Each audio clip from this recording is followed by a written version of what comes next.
Hello, church family. Thank you for letting me come speak, even though I don't have a tie on. Unfortunately, you didn't have to wear one. I tried to find one, just for this. For the last. So my name is Amanda, and 6 years ago, God called me to go to Turkey. And because I'm on live stream, I would say I'm in Turkey to teach history at a school. So I teach 4 classes of history every single day. And what I love about Turkey, Turkey is filled with so much church history. And I want every one of you to experience how awesome Turkey is, that I'm going to take you on this virtual trip to Turkey. So you guys want to see what Turkey is like? Yes. So, this last couple weeks, I've been getting to see how our local church here has been functioning during this transition time, and it's really encouraging to see how great, we are in a really great position as a local church. And there are 7 churches in Turkey that Jesus sent a special letter to, and they are given this special message within the book of Revelation in chapters 2 and 3. So this is Turkey here. It was called Asia Minor back then. So a little background on the book of Revelation. We know it was written by the Apostle John while he was being exiled on Patmos. You can see the island right there. I love using the pointer. This is what I do in history class all the time. And so he's on Patmos. This is around the year 90 AD. We know from church tradition, John was probably the last disciple that walked with Jesus that was around at this time. He saw all of his other brothers in Christ being martyred for their faith. And the Roman Empire did try to martyr John. They just didn't succeed at doing that, and they didn't know what to do with John, so they stuck him out on this island, and that's when Jesus came to him in this revelation. And he's going to say, write these 7 messages to my 7 churches. Now, when you send out a letter back then, you had a messenger that followed a certain path. So John and Jesus knew the path this letter would take. So you can see the route a messenger would take when traveling to give the letter. So this 2-month journey going from local church to local church, as they read this letter, either to encourage that church or use as a correction, and then send on to the next church on their path.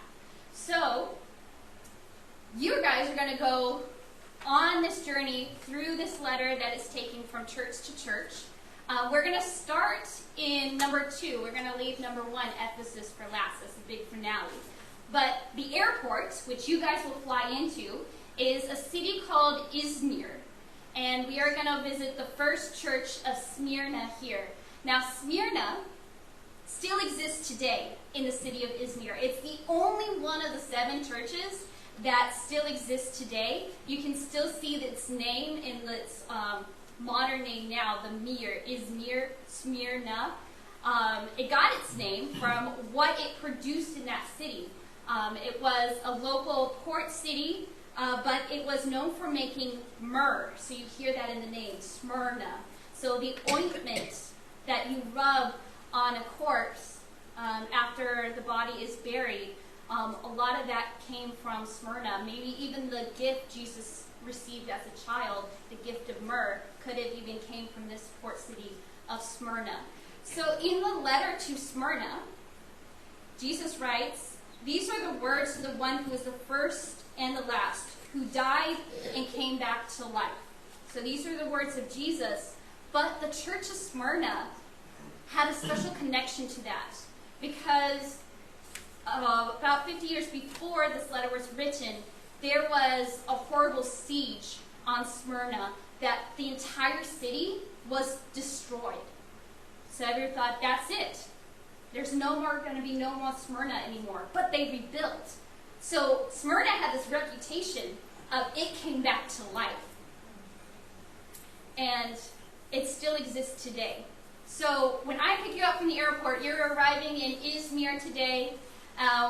We get in a van and we're driving to downtown Izmir, where they have what is left of the ancient agora, the marketplace. That is all that is left of the ancient city, and it's not that far from the pier, the coast. So the marketplace is a very important social part of the ancient city. And it's the one place where Christians were not really allowed to go during the first century. During this time, under the reign of Emperor Domitian, if you wanted to enter the marketplace, you had to give an offering or light incense to Caesar, and then you could go in. But Christians at that time, they were not doing that, so they felt barred. They could not participate in economic life back then. So that's why Jesus writes to them, I know your hardships and your poverty. This really affected them financially. But he puts in parentheses, though you are rich. Because he understands the people in Smyrna, they understood the infinite value they were getting from following Jesus over the finite value of just being able to do commerce in their city. So Smyrna is known as the suffering church. God doesn't have anything bad to say about this local church in Smyrna. He's recognizing, he is acknowledging, I know you have suffered. And I know it is hard. And he's saying, your suffering is not going to end just yet. And we know through history that, yes, Christians will still be persecuted throughout this region for many, many years to come. So Jesus says, be faithful, even to the point of death, and I will give you the crown of life. Now, in the ancient city of Smyrna, the crown represented victory. So this is a lesson for the local church and the local churches around the world who are being persecuted today. Know that they are thriving amongst that persecution. So we're going to leave the city of Izmir. We're going to head back in our van, and we're going to drive about an hour north. We're probably going to stop for lunch. I'll get you some iskandar, this Turkish food. It's going to be delicious. And you're going to try all the yogurts and the sauces. And then we are going to go to this third church, for our second honor tour, Pergamum. You're going to love Pergamum because it's going to be quite a beautiful city to see at first. You're going to ride a gondola to the top of this big mountain where all of these ruins are of what's left of the city of Pergamum. Now, Pergamum in the first century was known for all of its temples. There were so many temples up there. People came on pilgrimages everywhere to go see these great temples. And the crown jewel of Pergamum was the throne of Satan. John even says, I know, in his letter, that you are right where Satan's throne is. So Pergamum is where Satan's throne is. That was the temple, the altar to Zeus. It was the biggest altar built to a god in the ancient world. And they had fires burning 24/7, all this meat and food laid out to the god as it will burn. And of course, all of it, what are you going to do with all that burned food? They would sell it in the marketplace. And that was most of the food that you could purchase in Pergamum, was food that was already offered up to Zeus at that altar. So if you want to see the altar of Zeus today, because it's still, you can still see it, but it's not actually in Turkey. I'll take you to this open field, and I'm like, this is the throne of Satan. And you're like, where is it? Well, that's because in the 1880s, the Germans came to Turkey, and they're like, oh, we'll dig all and excavate all this stuff for you. But finders keepers, they actually took the throne of Satan, and they actually finished the last block, sending it over to Berlin, was under the Nazi rule. So Nazis took the throne of Satan. You can find it in Berlin today, and that's it in their museum in Berlin, if you want to visit the throne of Satan. So, for a Christian back in that first century, just simply going to the marketplace to get the essentials to feed your family, you're having a conundrum. Do you eat the food sacrificed to idols? And that was a big deal for the church in Pergamum. That's why Jesus is calling this the compromising church, because a lot of what Pergamum was doing so they can remain in society, they were compromising their values and normalizing this behavior. And Jesus is calling them out on that. And it was hard. If you did not participate in the parties that was going on in Pergamum, Dionysus temple was a huge temple. And there was a lot of debauchery going on in Dionysus parties. But if you were not participating in all the stuff they were doing, you got uninvited to all the social events at that time. But Jesus promises the people in Pergamum, those who remain faithful, I will give each of them a white stone with their name written on it. Now, white stones back in the first century had a lot of meaning. I actually made sure I grabbed a white stone in Pergamum. So if you were in the first century, a white stone could mean one of three things. If you were in a court charged with a crime, and the jury, they were given two stones. They were given a black stone and a white stone. If they laid the black stone at your feet, that means you're guilty and you were probably put to death. But if they laid the white stone down, that means you were innocent, washed of all your crimes. Another thing the white stone could mean, it was given to a slave who received its freedom. So this was proof that they were free now in the Roman Empire. And it had their name engraved on it saying, I am free. Or white stone was also given out as invitations. If they put your name on it, the white stone said, you're invited to the party. You can come. So Jesus is saying, I got a white stone for you. You who are faithful. And I'm going to give it to you. So you are invited to my party. So you always have it. And you are free and all this love. So for us today, when we look at Pergamum, the compromising, this immoral church, it's a reminder for us to not be conformed to the ways of the world, but be transformed through Christ. That's Romans 12:2, which I believe is going to be our theme verse for VBS next year, so get excited for that. But we're going to leave Pergamum. You're going to take your beautiful pictures, and then we're going to head down on the gondola, back down to our van. It's like evening time, but we have time to make it to our next church before the sun sets. We're going to go to the small church of Thyatira. Thyatira is only mentioned twice in the Bible. Thyatira is mentioned, of course, in this letter written to the church, but there is also a woman in the book of Acts who is from the town of Thyatira. Maybe you can guess who it is. So Thyatira is known for its textiles, mostly in dealing with purple cloth. Does anybody know her name? Lydia. Lydia, yes. This is Lydia's hometown. So when we get to Thyatira, I actually got there too late on my tour that they already closed the gates. So I actually, fun story, I jumped the fence because I had to get in with the videos for Thyatira so I can see Lydia's hometown here. So Thyatira was a small city in the first century, but it was pretty wealthy because it was known for everything they were making in the city. They were known for their guilds, so making the textiles, making bronze, making silver, and it was a military garrison at first. So being a member of the guild was your entire social life in this city. A guild is like a union, but it was more than it is like today, because your guild, your community, that's who you hung out with all the time.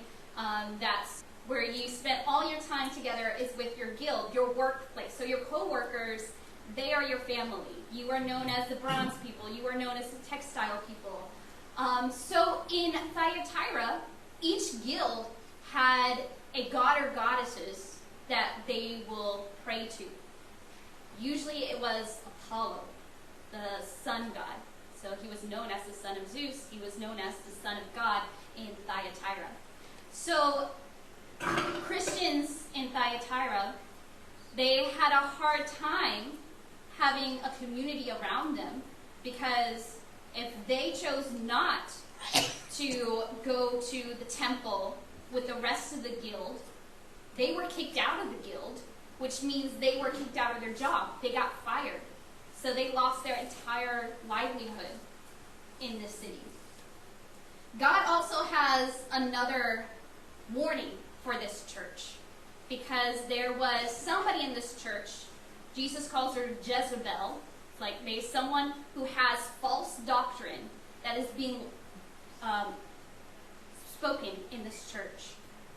So this is a warning to not let them go astray and listen to this false teacher, because whoever this false teacher, if it was Rome saying like it's okay for you to go to the temple with the rest of your guild, you're not compromising yourself. So it's this like whispering in the ear, it's okay. You don't want to lose, God doesn't want you to lose your job over this. So just do it. It's fine. So this is a warning to us to not let these false teachings seep into our doctrine, to not follow cult leaders. So Thyatira was becoming more and more like a cult. Those more and more who followed this Jezebel. So Jesus said, if you are faithful, he will give them the morning star. We know later in this book, Revelation 21, Jesus refers to himself as the morning star. So the faithful of Thyatira, the faithful in the overall church, us, we will receive Jesus when we are faithful.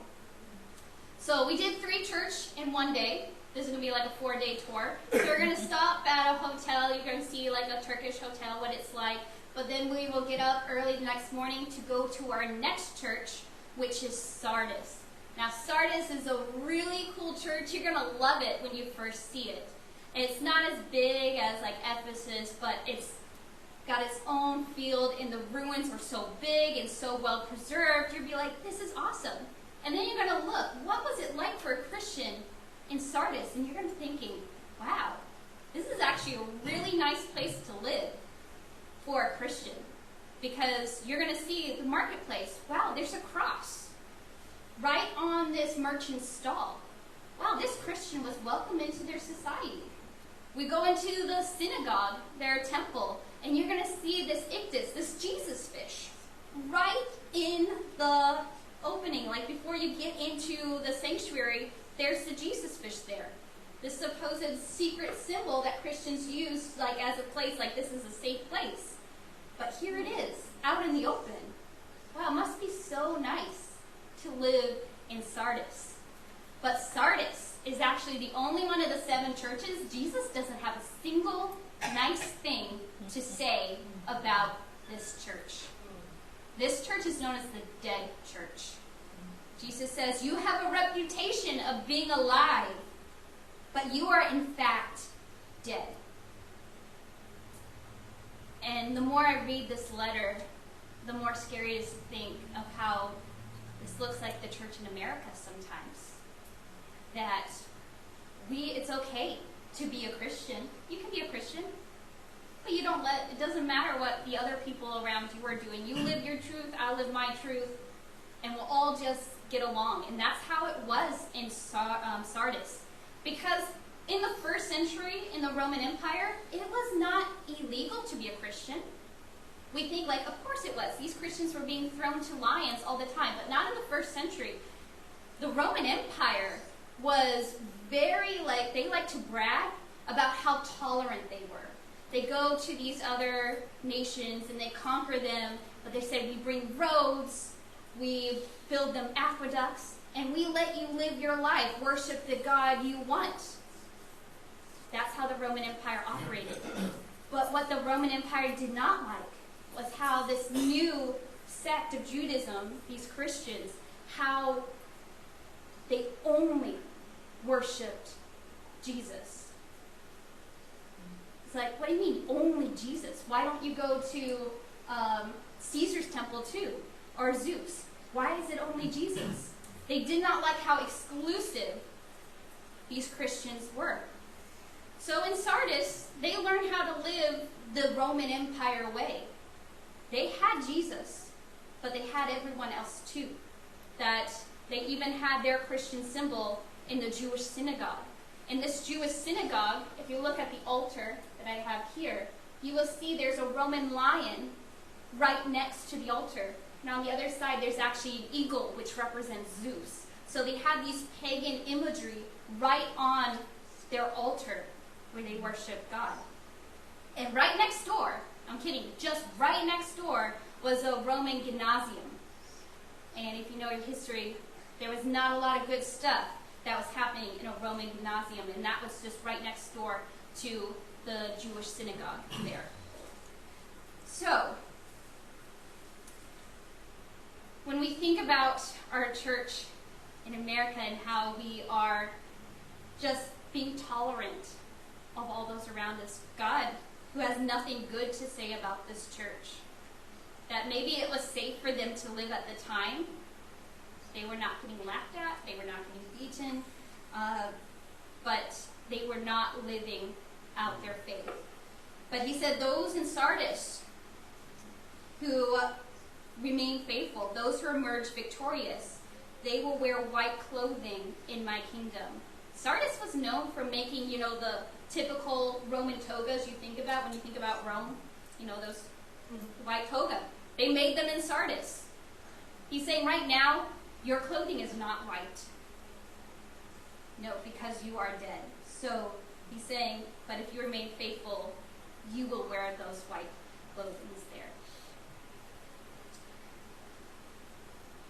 Next, we're going to get some hoagies, see the Liberty Bell, and go to Independence Hall because we're going to Philadelphia.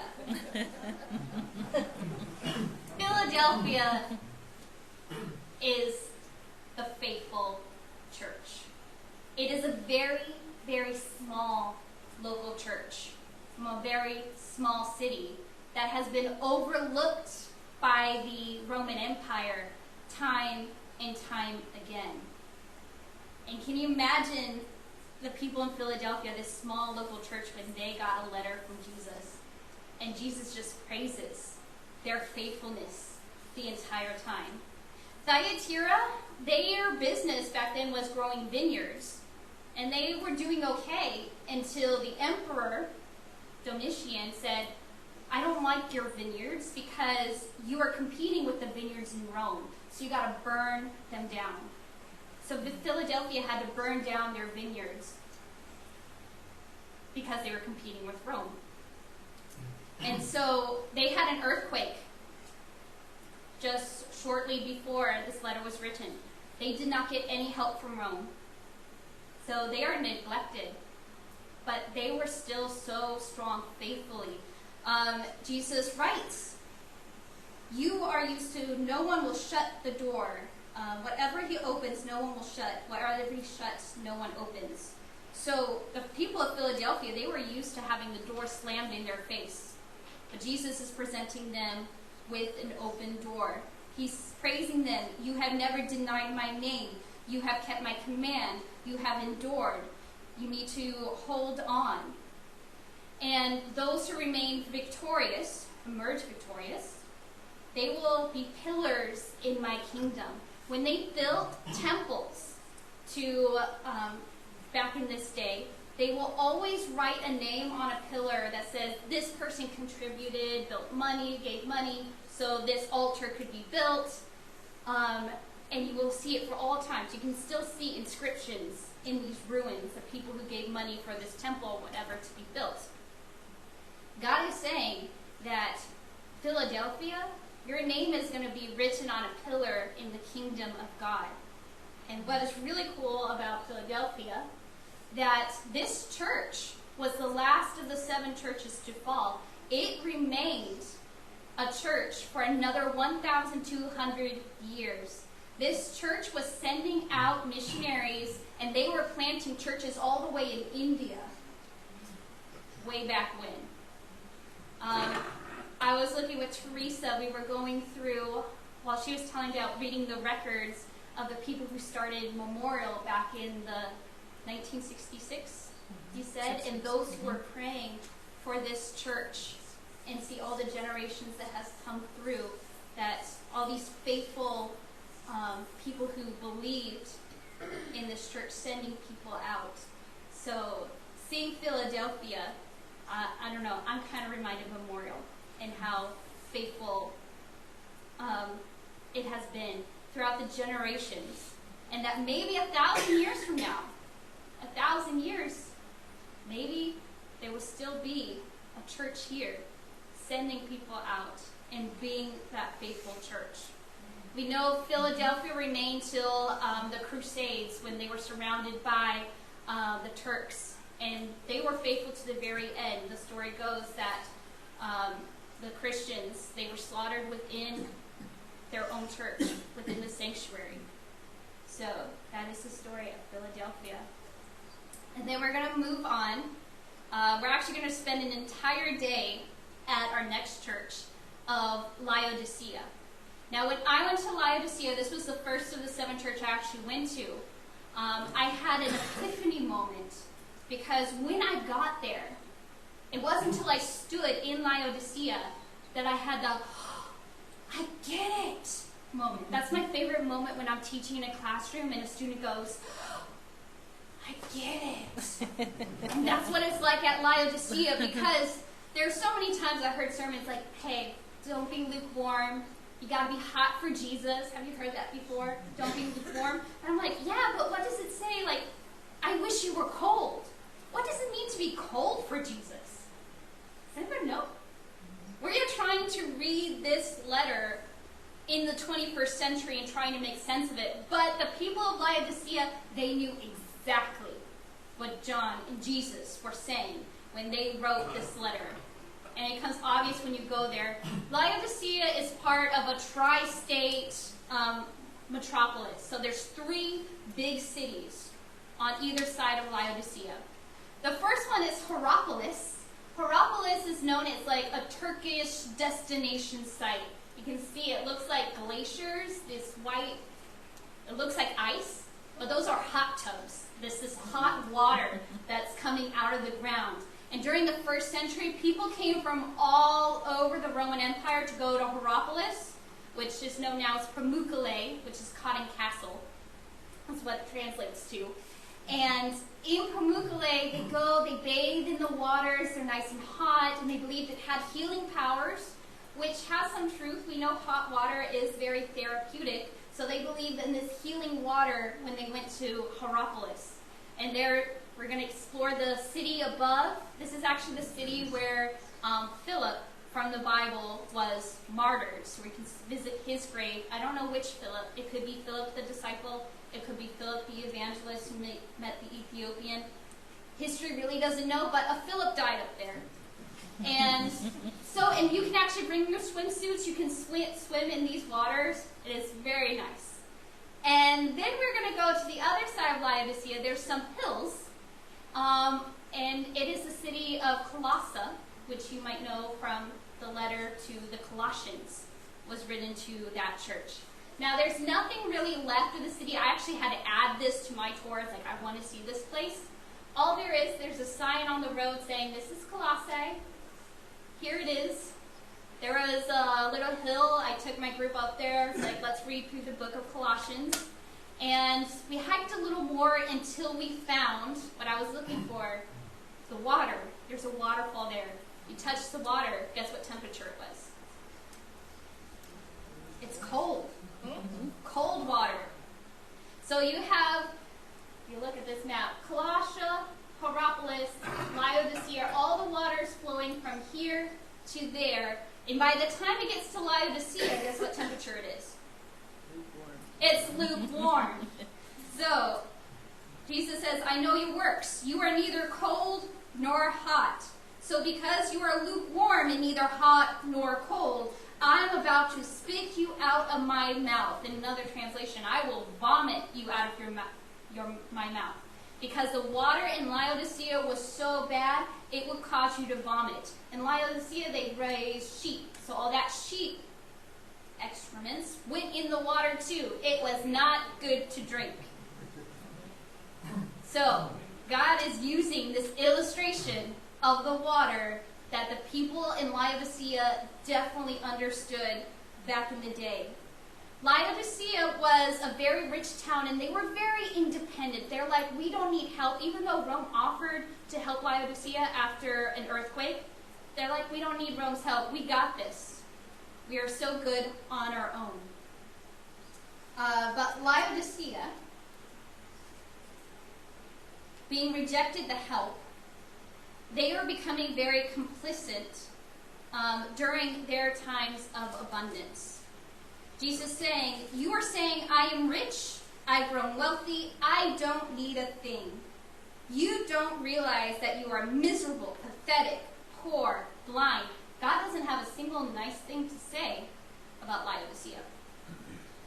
Blind, because Laodicea was known for making eye ointment. It had like one of the best eye hospitals of the ancient world. A lot of the optometrists today, the foundations of what they know go back to the research that was in Laodicea. So Jesus even says, your nakedness won't be shamefully exposed, an ointment to put on your eyes so that you may see. He's saying you're blind. The city that is known for their eye cures, they are blind. So he is pleading with them, be earnest and change your hearts and change your lives.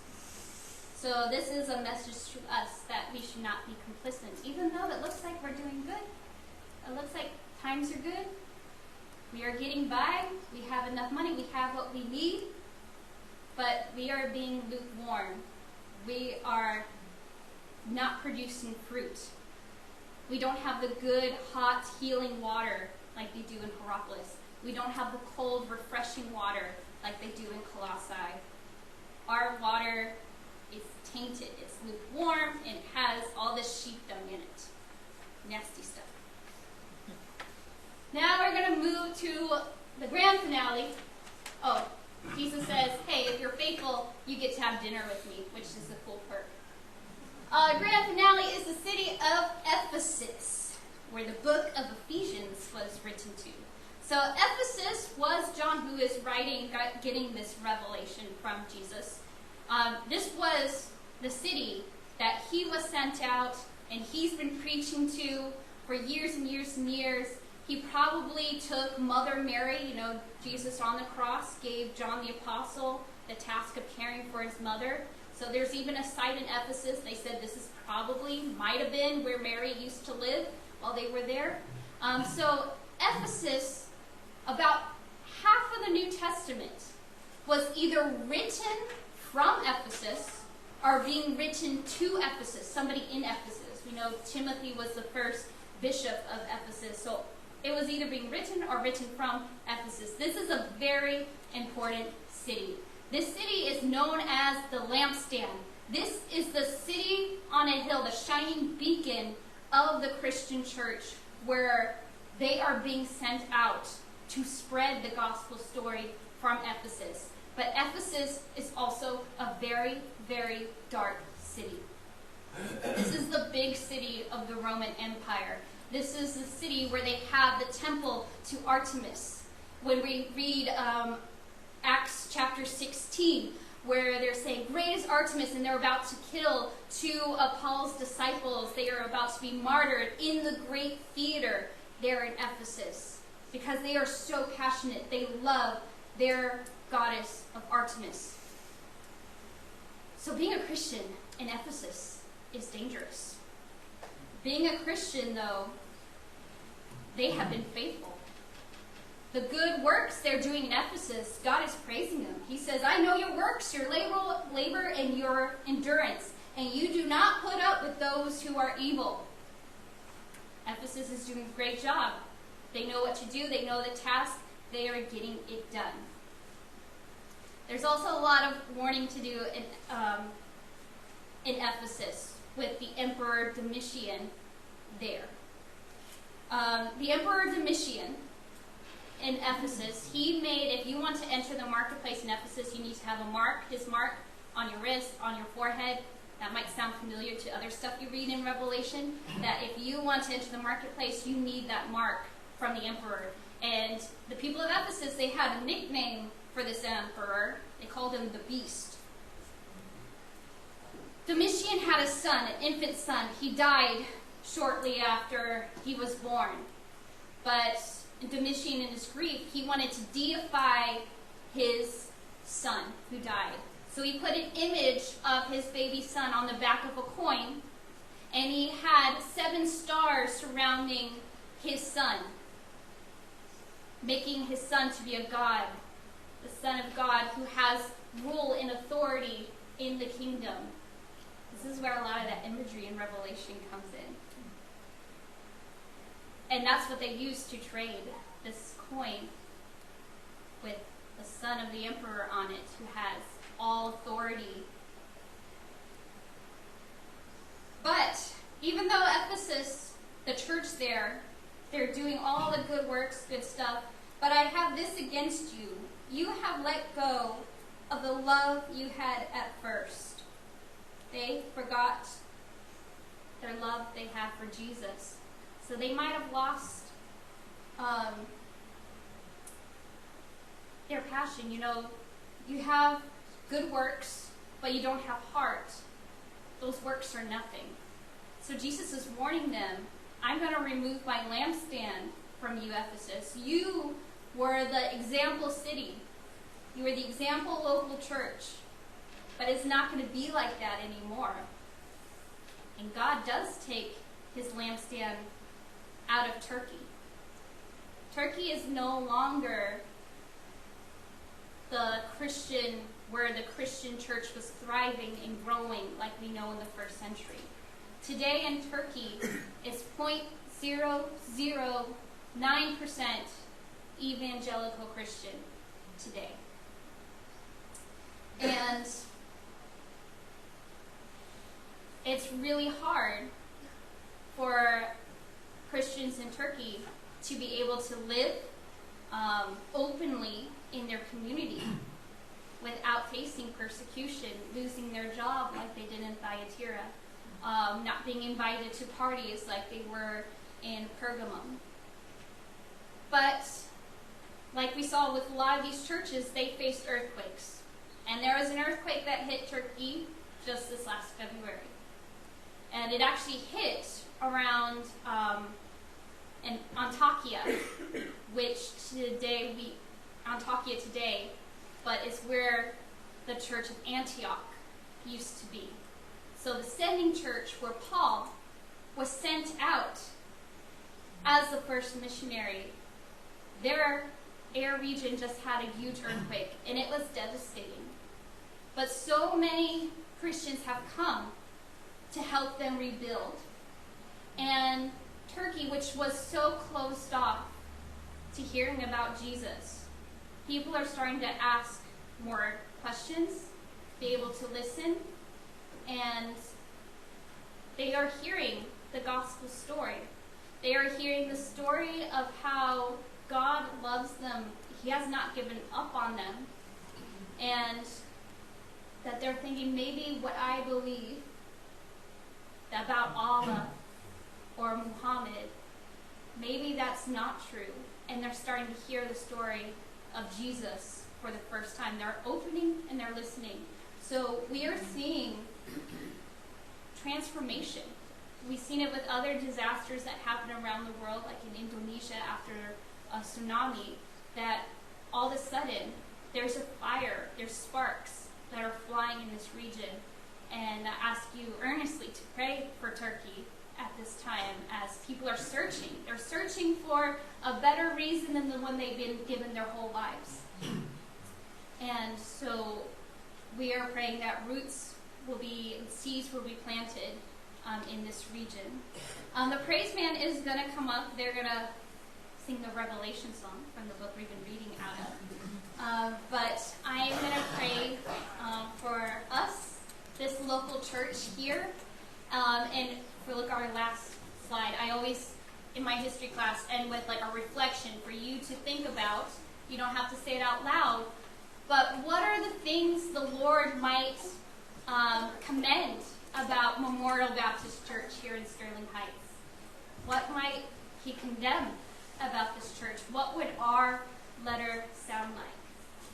So let's pray. Dear Jesus, I thank you for the lessons that you put in John's vision, that we can still grasp understanding, and we can take these warnings that we will not be complicit. We will not be compromising over our faith. That I ask that you help us remain faithful and grounded in your word. And right now, I just want to lift up Turkey right now, that your seeds and your truth will be planted in the hearts of everyone that comes in contact with the lights, the lampstands that you have sent, the lights that you have sent, the Christians you have sent out to tell them about your truth, that they will believe that you are the true Son of God, that you have came to save them, and you have redeemed them, and you have brought them and given them a white stone and their freedom. Thank you for this amazing local church here in Sterling Heights, Michigan. And I ask that your hand be upon this church, and that it will be faithful. Even over 1,000 years from now, it will still be faithful, and we can have our names written in a pillar in your kingdom. In the name I pray. Amen. Amen.